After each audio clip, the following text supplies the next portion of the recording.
I feel very privileged to be able to speak here. I'm not a security researcher. I'm working at the University of Technology in Vienna. Most of the thing I'm doing is I'm working on user interface design, game design, experience design, stuff like that.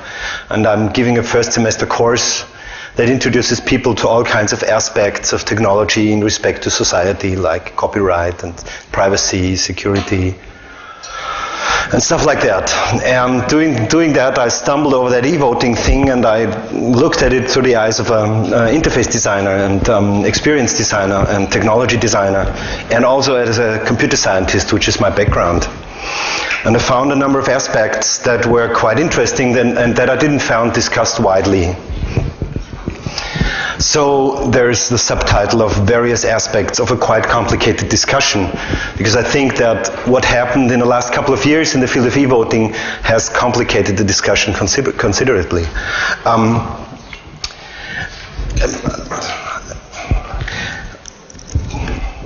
This will probably be a controversial talk, so I hope we can have a lot of discussion afterwards, and I hope you don't get your axe and throw them at me or something like that. So, my name is Peter Burgerthofer. I'm from the Design and Assessment of Technology Institute at the Faculty of Informatics, Vienna University of Technology. And I'm going to talk about democratic elections, and it's a good starting point to remind ourselves that democratic elections have two basic principles, that is, they are free and fair. So what that means is basically that the voter can cast a ballot by themselves, secretly and free of influence and stuff like that. In Europe, this is also turned around, and it's said that you not only have the right to do so, we should take care that you do so. So we try to hinder you to sell your vote, for example. The voter should be free of leverage in active voting as well as in passive voting rights, the same number of equally weighted votes for each voter, and the transparency of the election day procedures, e.g. the setup and the counting and stuff like that. So this is what is packed into the free and fair properties of democratic elections. Also, it's interesting to see democratic elections as a single point of failure in a democracy. So it's the subsystem of democracy. If this subsystem fails, the whole of democracy fails. You can make a democracy fail by forging elections, by making election fraud happen. So I'm going to talk about e-voting. There's a number of things that are associated with e-voting, like web polls, or internet elections, online voting. The people in Estonia do that. They're really brave. You can ask me afterwards what I think of them otherwise. Especially in the light of the recent denial of service attacks that happened in Estonia, which put that in a new light for me. Electronic voting machines, there are online electronic voting machines, offline electronic voting machines, and of course electronic ballot systems in rooms like that, or in the parliament where people press a button and it's collected automatically. Then there's the aspect of something like networked polling stations, and I'm only going to talk about this one aspect, the electronic voting machines, because this is the one aspect that is in the discussion at mostly in the discussion at the moment. And also, this is what it seems, there's a political discussion in Austria whether we should get voting machines, electronic voting. They even discuss about internet elections. Okay, so electronic voting machines.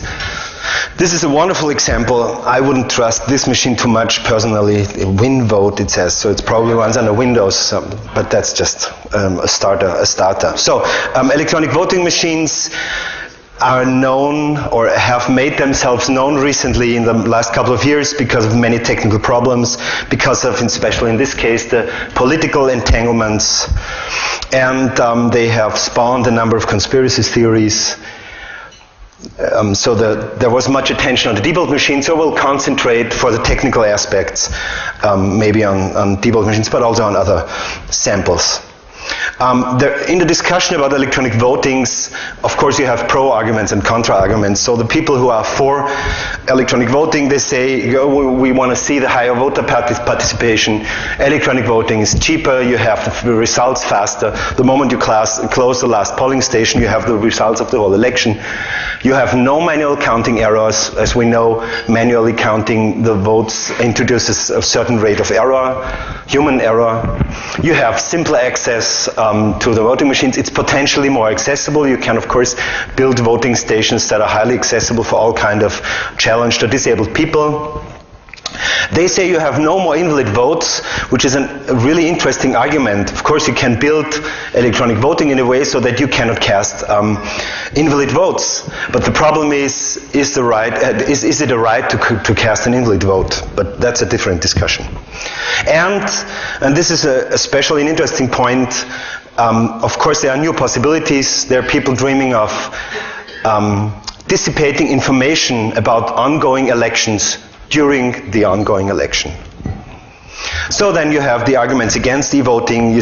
There's, of course, the insecurity of technology and the human nature as counter-arguments. You have a loss of transparency and exposure of the secrecy. You have new possibilities for manipulation through the use of a technology that is manipulatable. Is that a word? I don't know. And to contrast the cheaper argument, the argument against e-voting is that it's more expensive. And I basically will look at two arguments from each side. And let's start with the argument that it's cheaper. Now that's an argument that you heard a lot about 4 or 5 years ago. Since then there have been a number of trial runs for electronic voting in European countries, of course in the US. And there are a number of results. So one is in Canada, the chief electoral officer came to the conclusion that electronic voting costs as much as 25% more than regular voting. What is interesting here is that they set an e-voting moratorium that will remain in place indefinitely because of the problems they had with electronic votings. Marcel Blanchard said that electronic voting machines do not offer sufficient guarantees of transparency and security to ensure the integrity of the vote. That's another part. What is interesting here is that in a very large example, they came to the conclusion that it's actually more expensive, and that's not just for one election. What is very interesting is there are estimates that it's actually 3 times the cost per ballot for electronic voting. And that's an organization that is not against electronic voting itself. They are for clear ethics for electronic voting. But there is another aspect of being cheaper or more expensive, and that is what happened in the Netherlands recently. Following a report from an independent fact-finding commission on the reform of the election procedures, the Dutch government has decided to rework the regulation on which the license for a special kind of voting machines, the NEDAP working machine, was based. As an immediate measure, the license was revoked. 8,290 machines bought cannot be used anymore. So this is money that flew out the window and is not going to come back anymore. So there is an aspect in e-voting that makes it very expensive right now, and that is we don't have the infrastructure, we have to set it up, and there's a lot of error to happen. There's a lot of things that we're going to throw away again until we find a way to do it, if there is one. So let's look at another aspect, the insecurity of technology. Of course, this is probably the most interesting aspect here, but it's also the aspect which I'm most reluctant to discuss because you have way more idea about what I'm talking here. Okay, so the default machines are, for example, have been banned in California because the security was so bad. And one of the reasons why the security was so bad is because you can open them with a hotel minibar key. So that's, Boing Boing posted this, can be opened with a hotel minibar key. And actually, you can see that. You go to the default webpage and you find the AccuVote TS and the keys with which you can open them. And the funny thing is, on this website, you can actually see the profile of the key. So you can use that to duplicate that key. And you can buy the uncut key. Now, today it looks like that. They changed that. And you can buy the uncut key from like office furniture supply stores and stuff like that. So you have the key to open the machine. Now the question is, if you open the machine, the hardware, does this is this a security risk? As you probably know, the source code for these particular machines leaked into the internet, which is a very interesting fact. And it was analyzed by A.V. Rubin and his students and a couple of other people. And they showed that this voting system is far below even the most minimal security standards applicable in other contexts, like for e.g. gambling. So they found, for example, a line like that. Define des key, des and the key. And the interesting thing is not only that the key is defined in the source code, which is of course a fallacy, but also that they use des, DES. And DES is cracked, I don't know, 10 years now, and this is younger. So this is really ridiculous what is happening here. That's a voting machine. That's a machine for a process that is a single point of failure in our democracy, and they do stuff like that. But more. They didn't even use that key to password protect anything. So they hadn't password protected the vote database file or secured the audit log. So anyone with access during an election could change votes and alter the logs to erase the evidence. So this machine provided the possibility to fix the election and erase all traces on the way. So afterwards, you have a fixed election and no way to prove that anything went wrong. So we could imagine building something like that, a vote stealing control panel on the machine, and when nobody looks, we call it up and we fix the election in up front.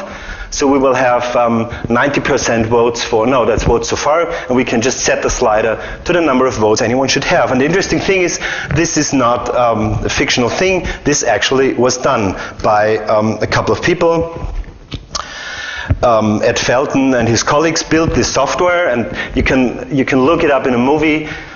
Security analysis of an electronic voting machine. You can find it on IT Policy, Princeton, Edo. And the interesting thing is that it really works. So you can do the software, you can spread it from one machine to another, exploiting the upgrade mechanism that the machine has. So you come, there's a card that updates the machine to the newest software, and the malware just places itself on this card, and it gets taken from one machine to the next. That's what they also showed. But also you can fool the machine in a way so that all self-test runs are positive. The trial election that you stage works out like you planned, and if you start the real election, then a malware comes in, fixes the election, changes the result, and then vanishes again without any trace. It deletes itself, and because it can fix the log files, it doesn't leave any traces. You can find more information about exploits of voting machines in a movie that is quite recent, Hacking Democracy. You can see it on Google Video, interestingly enough, in the full version, where they show how to fix one of these scanner systems, where you actually fill out a paper ballot and you scan it with a machine, and the results are fixed. We have another example in Europe, the NetApp machine. This is the NetApp machine. Not all people in the Netherlands dress like the cowboy over there. The NetApp machine was infamous for a number of hacks that were done with it. Hackers said they could play chess on it, and the company maintained that it was a special purpose machine, that you couldn't do anything other than use it as a voting machine. It's not a general purpose computer, it's a special purpose machine. Everything is fixed in there, you cannot change the software. So the Jan Groenendahl, the head of the company of NetApp, said, I would like to witness a proof for the assertion that it's possible to play chess with our voting machines. And this is what they did. They showed him how to play chess on the voting machines. They still have one. They bought it from a community where they didn't want to use it anymore because it was insecure.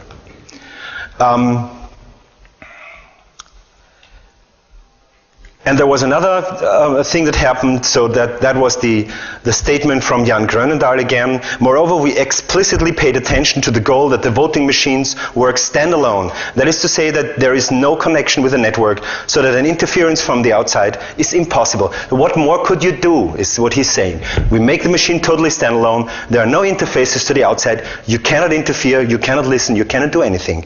Hackers don't stand a chance. That's an interesting sentence, because I believe that you should never say that. That's a pure provocation. So that's what they did. Let's just look at the movie. It doesn't need any sound. They have their NetApp machine, which also can play chess. At that time, 90% of all votes in the Netherlands were cast on that machines. You press the button and you press the vote button. And of course it leaks something. It leaks a radio signal that you can receive with a scanner.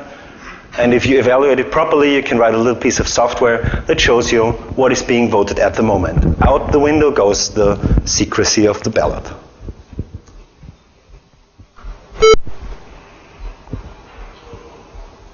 So here's a more or less proof, however possible it is to prove something in a video.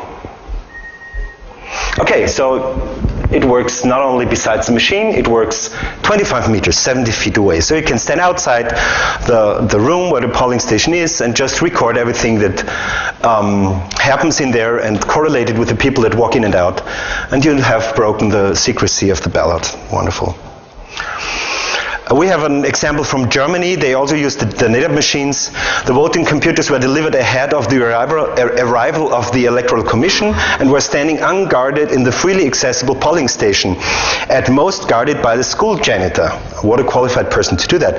They were secured by means of simple lead seals, you know, these little 1 centimeter diameter things that can be forged and manipulated with little effort. So this is the report of a Chaos Computer Club election observer group that worked at Lord Mayor election in Cottbus. This is of course not a single case. That's a very famous case from Ed Feldner. I was going about my business this morning when I was surprised to see some unattended electronic voting machines that had already been delivered to a polling place in advance. I wasn't looking for voting machines, not knowing that it served as a polling place, but the machines were pretty hard to miss. And to prove it, he took a picture of himself with the voting machines, unattended, unguarded. If he was a malicious hacker, he could have had enough time, more than enough time, to rig the election, to fix anything, to do what he ever wanted. Now, we've moved from purely technical problems to the human side of the problem, that there is always another problem with security, and that is people are responsible for it. The interesting thing is that in a couple of thousand years of civilization, we've learned to cope with human error, but we've not yet learned to cope with machine insecurity coupled with human error. So that's a problem that is very, very dangerous. As Bruce Schneier says, amateurs tend to attack machines, professionals target people. Okay, a third point is that they promise more accessibility and simpler access, meaning that point came up after the 2000 election in the problems in Florida with the butterfly ballot and stuff like that. That the paper ballot system is, while we've used it for a couple of 100 years probably, still prone to error, and that you can build ballots in a way that influence the people who vote. We have a very famous example in Austria ourselves. There was an election whether to become part of Germany like 50, 60 years ago, and the yes was a very large circle and the no was a very small circle. So, let's see. Of course, there's a downside to this. There's an election in France that was analyzed with interviews with people who are elderly. It's a total chaos. We don't understand anything. And that's not surprising, because most digital technologies, information and communication technologies, are built in a way that the elderly really have problems with it. I have come here twice, and twice I've had to walk away without voting. It takes too long. Well, that's a funny problem, because potentially this could go much faster. Amid big queues in general to vote, people using the electronic machines were forced to wait up to 2 hours to cast ballots. So, but even more. Researchers at a French university said that trials of 2 of the 3 machines used in France showed that 4 people out of every 7 aged over 65 could not get their votes recorded. So of course, this is again a problem that we could potentially fix. We could build machines that make it very easy to vote. In response to this, or seemingly in response to this, an Austrian newspaper titled, I'm going to subtitle that for you, "Humans, Not Machines, Are the Problem with eVoting." That's very interesting, because it says there in the little print that against all that is said, electronic voting systems have worked well during the US election. The skepsis still prevails. And this is also reflected in the retiree who says, I just don't trust these machines. And that's a very interesting point, because why do we have to speak of these machines in terms of trust? Why do we have to trust the machines? And that's the fourth point, the loss of transparency and the exposure of the secrecy. Some people trust voting machines or electronic voting. So Dieter Otten, an internet voting expert from Osnabrück, says, in my opinion, the residual risk for manipulation are less than the risks of atomic energy. And what he's talking about, of course, is the crypto system that is in use. We can build pretty good crypto systems by now. We can make them open. We can use standard cryptography, and it's pretty safe. We can build voting systems, and we know that for quite some time now how to use cryptography in voting systems so that it's tamper safe, as long as it's a closed system. But unfortunately, it's not. So let's just take a step to the side and look out at how traditional voting works. So step one, the ballot boxes are set up, which means they're checked that they are empty, and then they are sealed. Then people come in, cast their vote, fill out the ballot, and they do it in secrecy. Not even the dog may come in. And then they put it into the voting box. They drop it. At some time, the polling station closes. The boxes are opened. Ideally, a lot of people are there to witness this. And the votes are counted. And when the votes are counted, somebody calls in the central offices and tells them the results of this polling station. They're collected there, added, and stuff like that. So that's basically how voting works with paper. And the interesting thing here is that this process can be watched by human in every step but one. We have to black that one out because this one is secret, and that's by definition secret. So let's just take a fictitious organization, the Union of Paranoid Secretaries, or Paranoid till girls, or cash operators, something like that. And they just don't believe that the votes will be clean, that they think there will be manipulation, votes will be fixed and stuff like that. So what can they do? We have a lot of supermarket cashiers. So the Union of the Paranoid Supermarket Cashiers, they just organize themselves, and each of them goes to one of the polling stations. Goes there in the morning during the setup of the box, and they can be there. It's not allowed in some countries, and it's allowed in some other countries. It should be allowed because it's one part of transparency, because it's possible that everybody watches the setting up of the voting box so that they can make sure that it's not tampered. They can sit there in the polling station all the time. That's even allowed in Austria. They can sit in the corner and watch over the election process that nothing happens that compromises the security of the election. They can stay there when the station closes. Well, not in Austria, but in other countries. In Germany, this is allowed. They can stay there and witness the counting of the votes, the opening of the boxes and the counting of the votes. And if they do that, if this union of paranoid supermarket cashiers organizes well and each one goes to polling station, then they can call each other in the afternoon and say, at my polling station, nothing that was suspicious happened. Everything is in order. Then the next day they can look at a newspaper where all the results are listed, and if it's a good newspaper, it lists all the polling stations. They can see if the result of the counting they witnessed is the same as that is taken into the whole result. That's a very interesting feature of this process. It's totally transparent for absolute newbies. Now let's look at electronic voting machines. Normally it works like that. Before the election, the voting machines are verified and stored somewhere. That's just outside the election day. And hopefully they are guarded well so that once they're verified, nobody gets to tamper with them. The voting machines are activated on voting day, and a self-test is run, and probably some kind of test election to see whether they work well. Then the voter interacts with the machine to cast their vote. I'm sorry. This self-test, that's very interesting. Normally these self-tests are really something.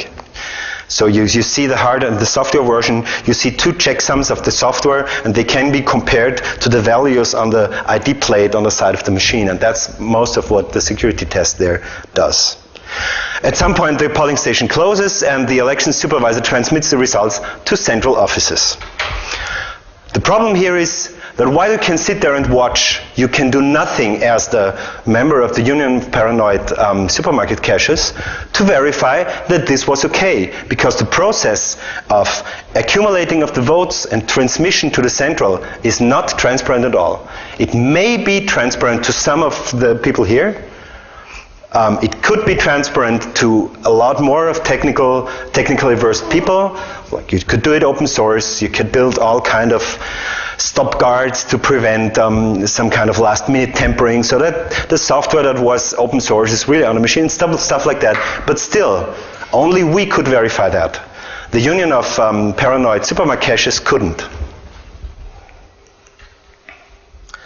So, compared to this one, and you see there is a problem. And the problem is that eVoting is a black box system, where the mechanism for recording and tabulating the vote are hidden from the voter. And not only from the voter, it's hidden from anybody who wants to watch.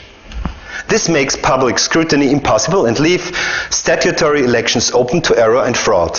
Error and fraud, not only fraud. The Open Rights Group, they were observing the May 2007 election in England, I think, and found that it wasn't going very well. The Open Rights Group cannot express confidence in the results for areas observed, because you cannot observe. You can just sit there and see how probably a little counter goes upwards on the voting machines, but you have no way of seeing that nothing was tampered with the votes here. You can believe it. You can trust it. Ah, there's the trust again. We have to trust these machines. And that's an interesting question. Do we have reason to trust these machines?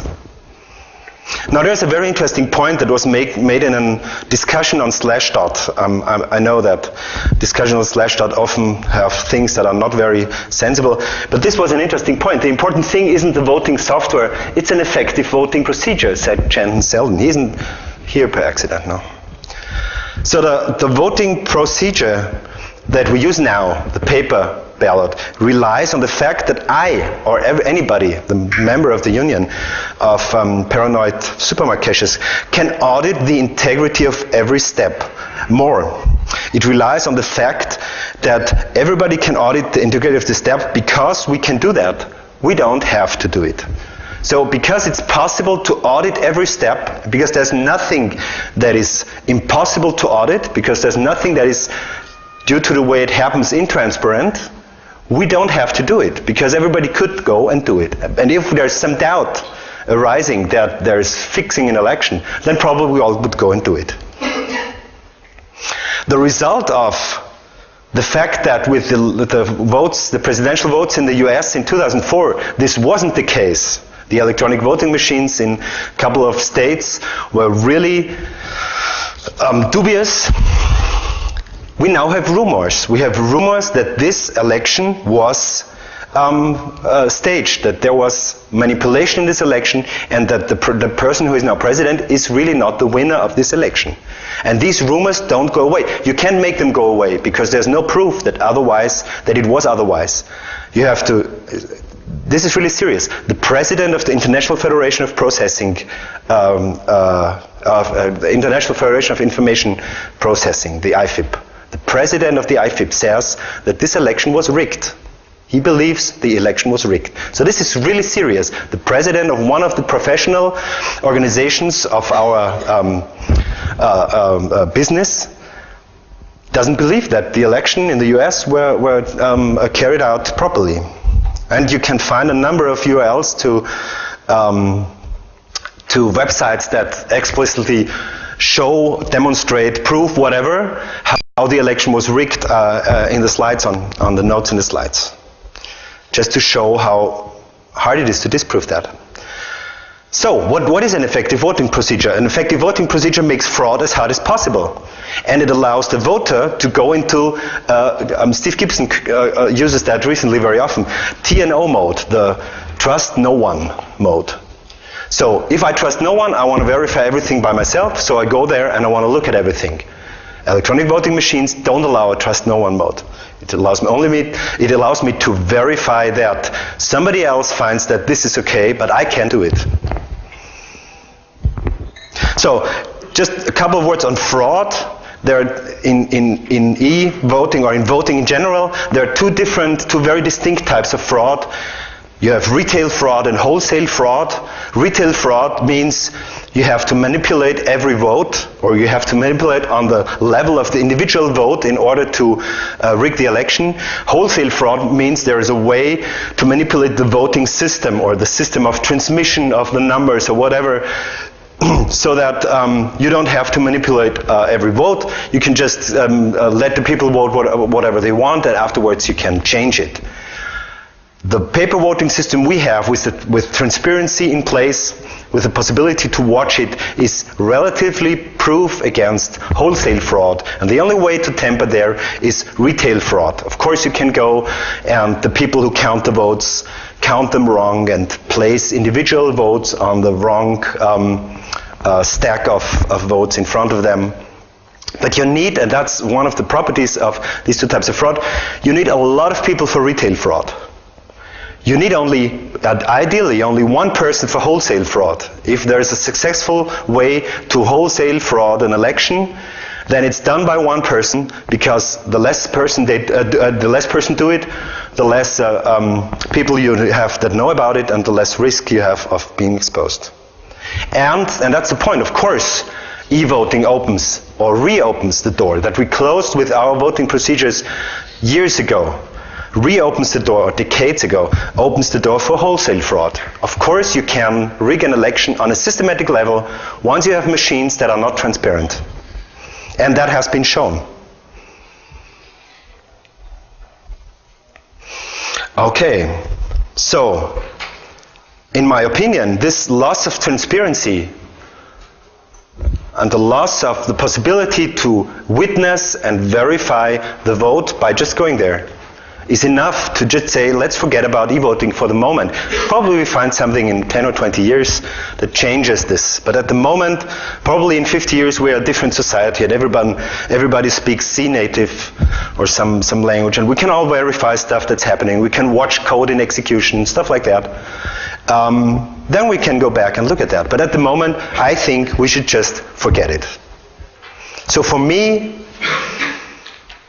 or probably I say it that way, we are a relatively old democracy. There are younger democracies than us. Austria, Europe in general, has democracies that are quite old compared to the rest of the world. There are older ones, like our neighboring Switzerland.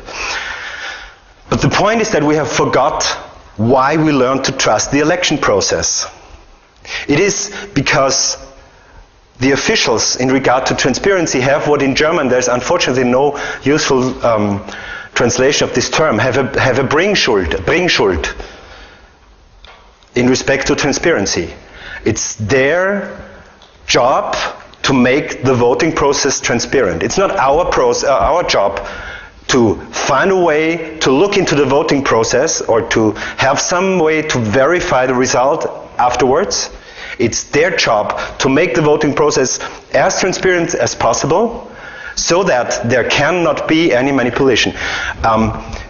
There is the idea of the tower.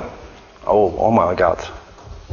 There was the idea that you build a prison like a tower, and all the cells are perpendicular, from the center.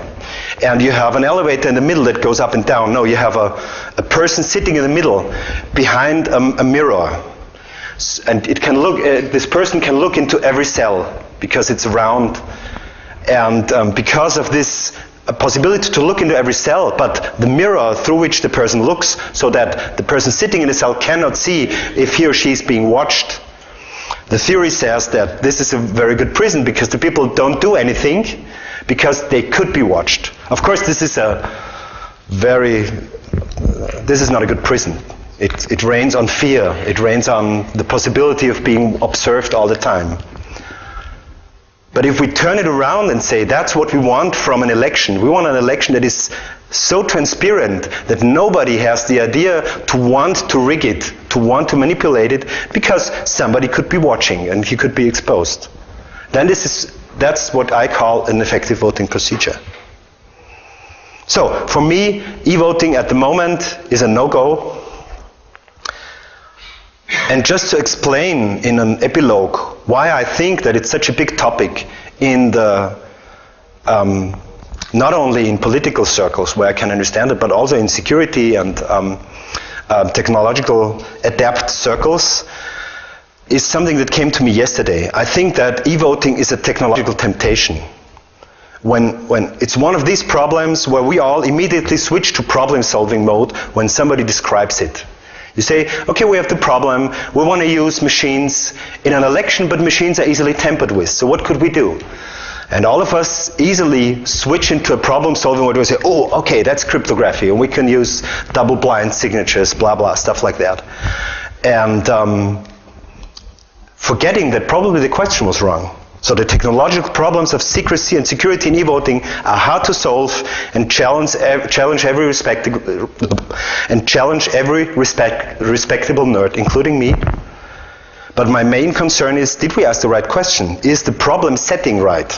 Do we solve the right problem, or do we have to reframe the problem? And I think that is the core question. How could we TNO? How could we trust no one? The voting process. And I think that there is place for technology in doing that. We can find ways of introducing technology into the voting process in order to make it trust no one proof. But e-voting, in the way it is done now, is not the way. So it's just a technical temptation, but it's a very dangerous one. And with this, I thank you for your attention, and I hope you don't kill me now.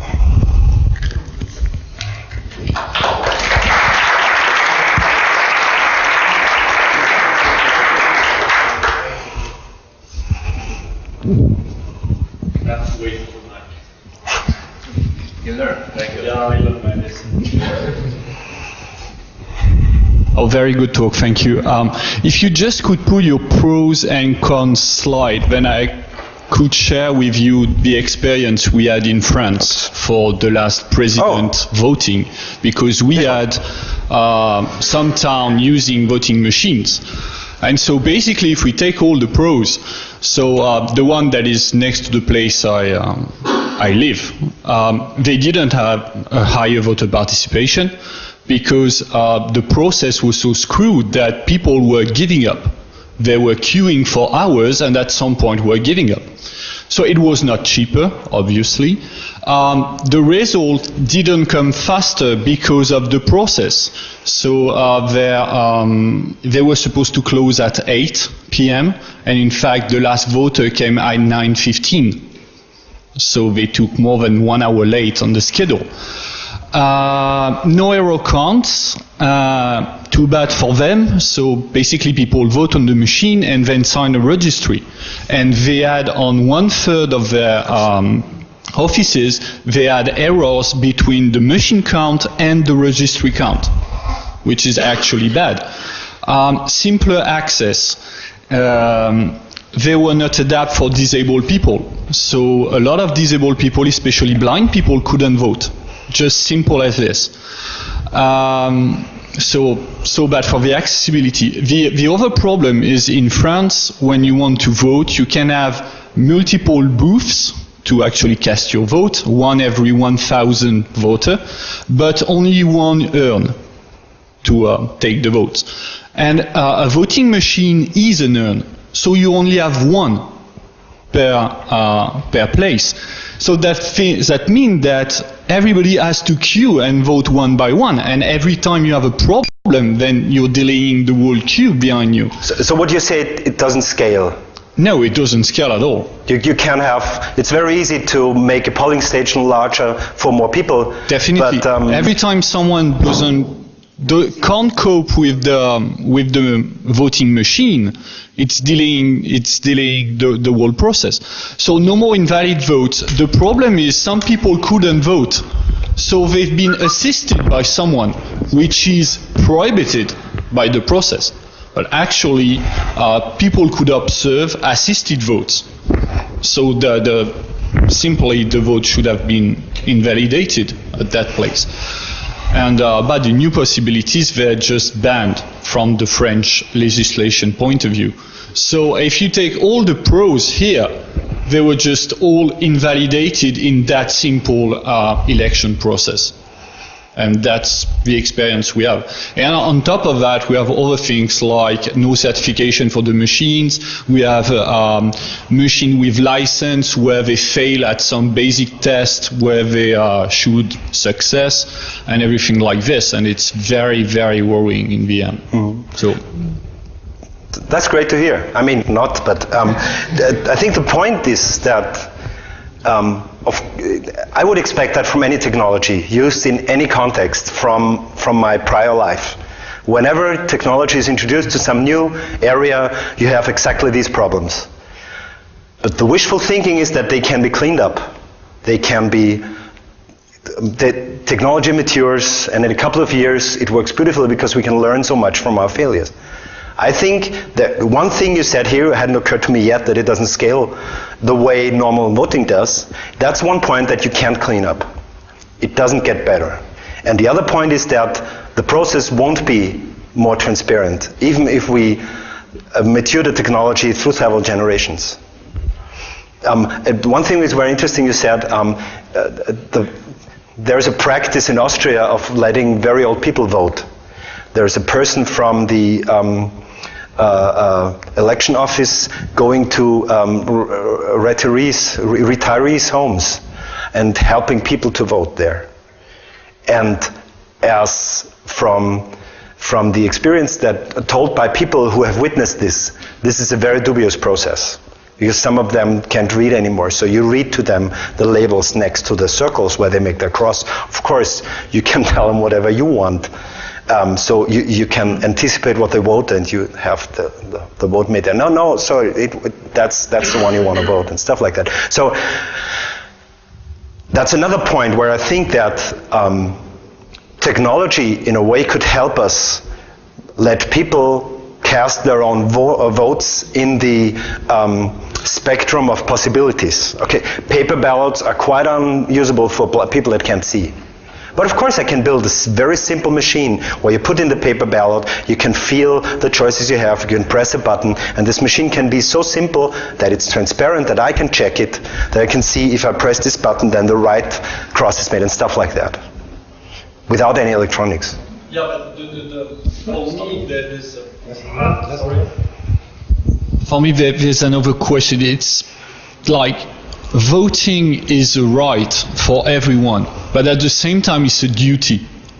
I mean, for the democracy to work, we have to vote.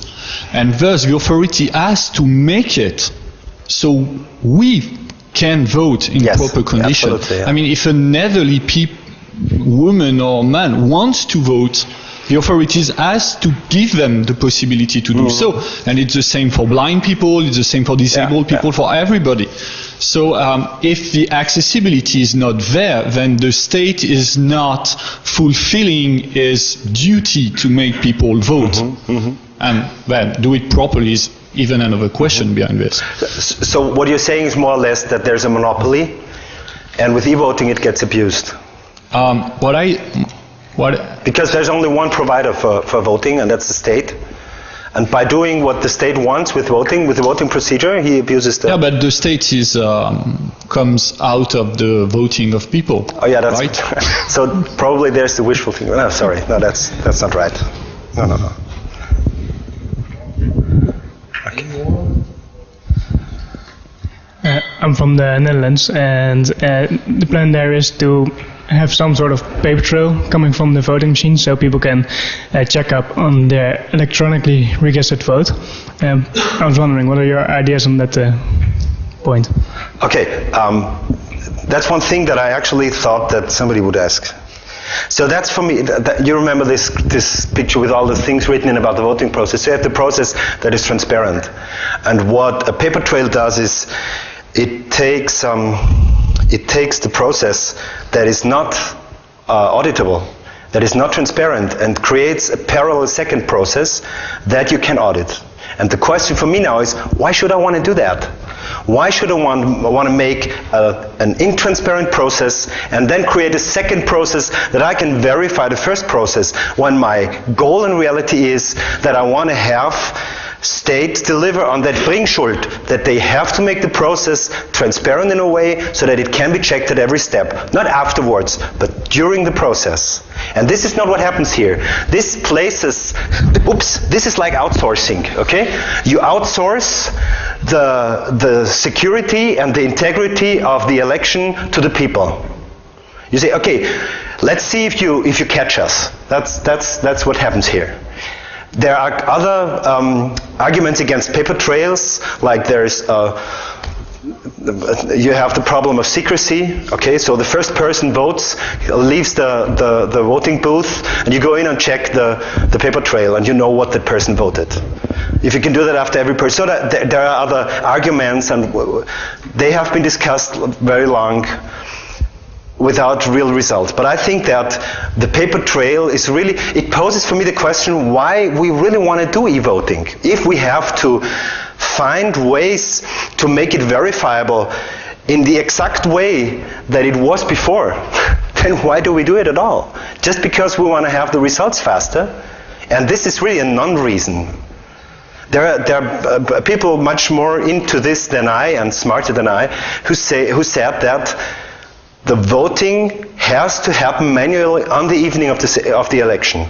And this doesn't happen with a paper trail. In the paper trail it happens when somebody comes along and says, okay, I don't believe you. Then it will be counted, and what if we find a discrepancy here? But that's not the point. The point is, okay, I already made my point. But we can turn it around. We could probably say we make the transparent process, and we make a second process that is probably not transparent, that watches over the transparent process in an additional way. We could think about that. I'm not sure. That was just some idea when I made the images here.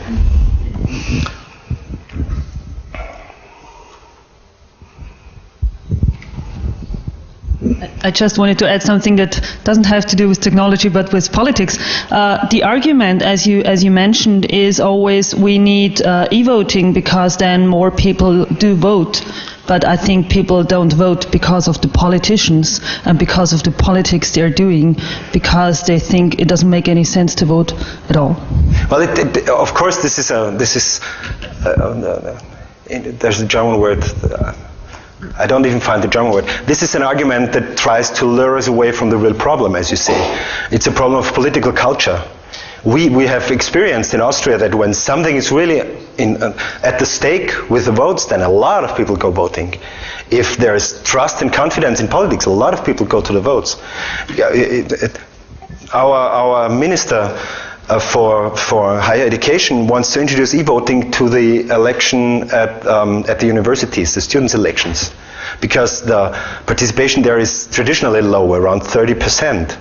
And the argument is exactly that we have a higher participation. But the point is that in the recent, 30 years, the possibilities to really participate in the university politically for the students have decayed, have just been taken away piece by piece. Nobody wants to go voting because they don't have anything to say anymore. You vote some people and they can't influence anything. They can't participate. Why would I want to vote them? So turn that around, make a different political culture, and people will go voting again. I have more questions. One sentence. If this was really the central argument, I would say pay everybody who goes to the vote 15 euro.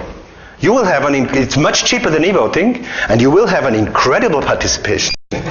Really? No, that's not cynic. That's very real. You have my vote for this. Okay, sorry, I interrupted you. No problem. I have more question for the audience, because supposedly it's full of IT security experts.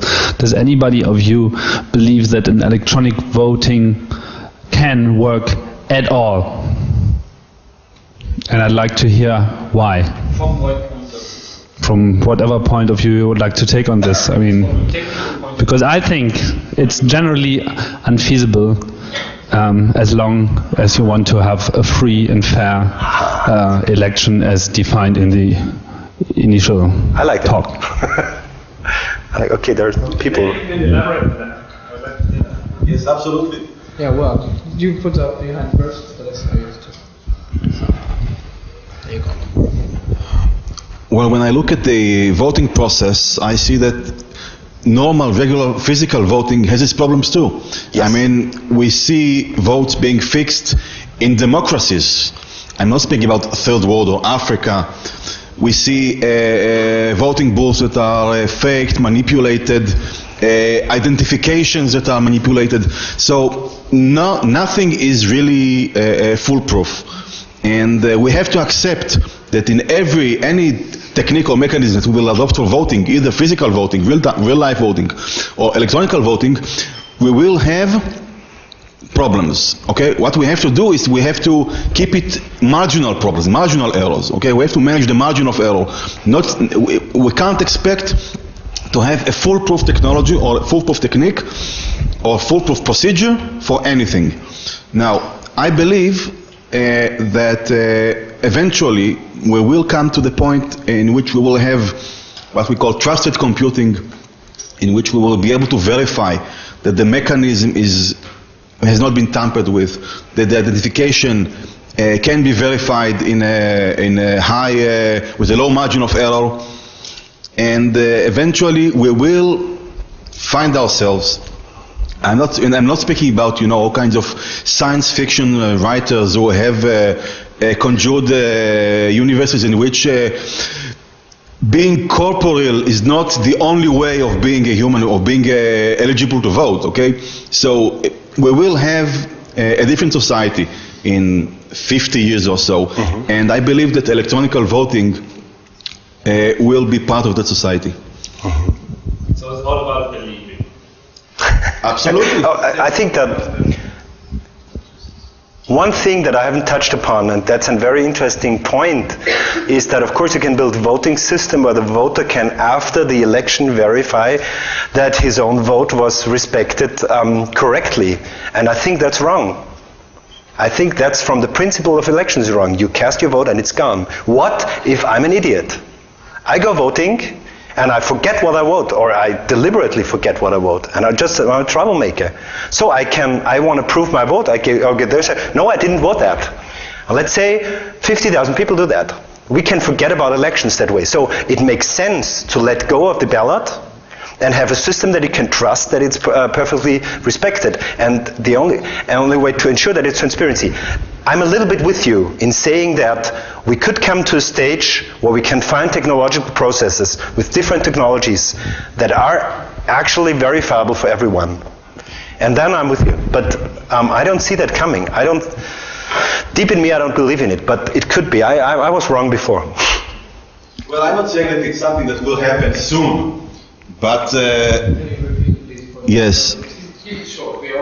Okay, I'm not saying that it's something that can happen soon, but I think that we shouldn't just let go. We have to continue and to find ways to find verifiable architecture, verifiable computing environments in which we can eventually have secure e-voting.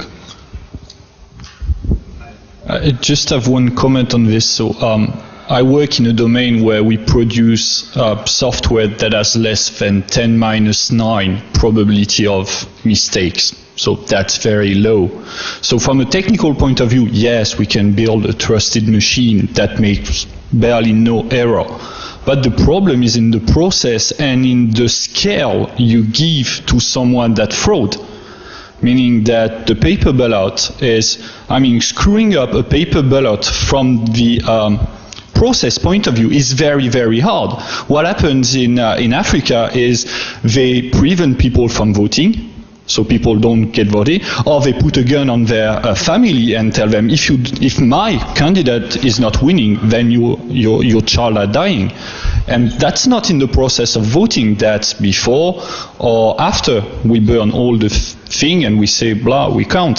So for me, it's that scale that frightens me. Like said, one guy can fool everything. And I think that's not acceptable. So it's not a technical question to me. While you carry the microphone to him, I think he really has a right to say something. Yes, well, there's 1, 2, 3 hands that are seen.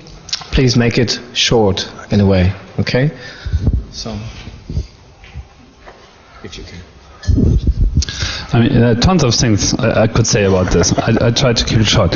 First, Your statement was, well, there are problems with current paper system as well. Of course, yeah. There is no system that's totally foolproof. That's not what we're talking about here. The point is, and he brought it up in his talk as well, with paper ballots, if you really want to have an influence on a big election that has big influence on the society, you need a conspiracy of many thousand people working together to change votes in a way that makes sense to them, you know, that pays back. This is infeasible. This is totally impossible. You can't do that. You can't start a conspiracy with 50,000 people changing a vote. With electronic systems, regardless how trusted or super cool they are, what kind of chips you put into it, it's all quantum mechanics, and we have absolutely no way of seeing, and that's the point here, seeing what it does. And on the other hand, you only need probably one programmer that cooperates with you on changing the system, and you have the whole election fixed with one person. So let's say we are voting the next president in France. What is it worth? I would say France, you know, is probably at least 100 billion euros worth. So if you are the president, there are ways to spread money around. That's the amount of money you can spend.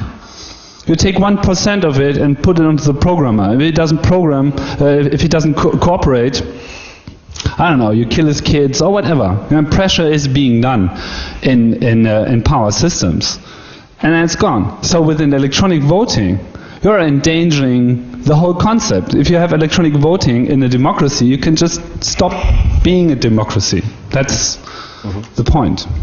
It's not something we have to think about how we can do it. Probably then it might work. It's just the end.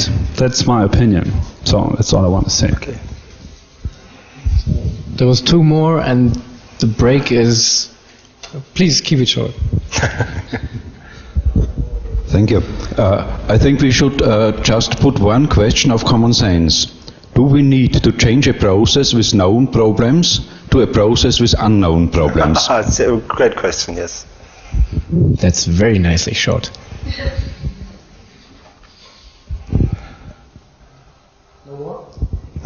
Okay. Unfortunately, well, it's getting interesting. I hope we continue this either tonight or tomorrow at the Meta Lab or at the Robo Exotica. I would like to thank Peter Pogathofer for this very nice talk. Thank you.